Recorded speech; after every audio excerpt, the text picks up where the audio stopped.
nous avons donc lancé aujourd'hui notre campagne, ici à Bargny, notre campagne pour les élections législatives du 31 juillet 2022. Ce que je peux noter, c'est d'ores et déjà, c'est un jour historique pour Bargny. C'est la première fois que tous les partis composant Benno Bokk Yakaar et des identités remarquables qui étaient à l'élection locale dernière se sont réunis. Tous les partis, sans exception aucune de Benno Bokk Yakaar, PS, Rewmi, AFP, Modem, PER, Yeesal, PPC étaient là. Les 5 têtes de liste également, qui ont eu au moins 70% du suffrage des élections municipales dernières, étaient là. Ça veut dire que l'heure est grave. Ça veut dire que l'heure est grave. Le Sénégal est en tournant. Et chacun a su prendre ses responsabilités dans une parfaite cohésion et une unité parfaite qu'on n'a jamais eue ensemble à Bargny pour lancer aujourd'hui dans une salle archi-comble notre campagne pour une large victoire au soir du 31 juillet 2022. Je remercie bien évidemment tous les leaders de partis qui sont déplacés et toutes les têtes de liste qui étaient présentes à l'élection municipale qui ont fait le déplacement. Je crois que les choses sont d'ores et déjà claires. L'enjeu pour nous, c'est de descendre sur le terrain, porte par porte, maison par maison, pour expliquer les enjeux liés à cette législature à venir. C'est la stabilité du Sénégal, c'est la continuité du plan Sénégal émergent qui est en jeu. Et je sais que les Sénégalais, notamment les Bargnois, sauront faire la différence sur les enjeux qui sont posés. Eh bien, nous, on y est.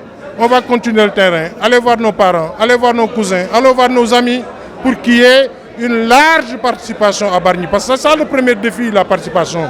Nous savons que d'habitude, l'élection législative est l'élection où il y a moins de participation. Donc oui, le défi de la participation, mais bien évidemment, le défi du score. Parce que nous voulons, à la sortie de cette élection, que Bargny soit parmi les communes, mais qui ont largement permis au président de la République d'avoir cette majorité. Ceci nous permettrait de prendre en main les difficultés des Bargnois. Oui, le président a énormément fait dans notre département, le pôle urbain, le quai de pêche, le port minéralier de Sendou-Bargny. Oui, bien sûr, nous lui remercions sincèrement de ses réalisations. Mais nous attendons de la législature à venir encore des réalisations, notamment sur le plan environnemental, les régions côtières, sur le plan sanitaire, avec un hôpital, sur le plan aussi de la valorisation de la ressource humaine des fils de Bargny qui sont capables d'accompagner le président de la République parce qu'il y a des cadres ici à Bargny. En somme, l'unité, proximité pour une large victoire. C'est ça le maître mot. Nous tous avons convenu, en commun accord et à la demande du président de la République, de nous réunir, de nous unir et de travailler ensemble. La stratégie est très simple. Nous avons un intérêt commun. Cet intérêt commun, c'est Bargny. Nous avons un leader commun, c'est Macky Sall.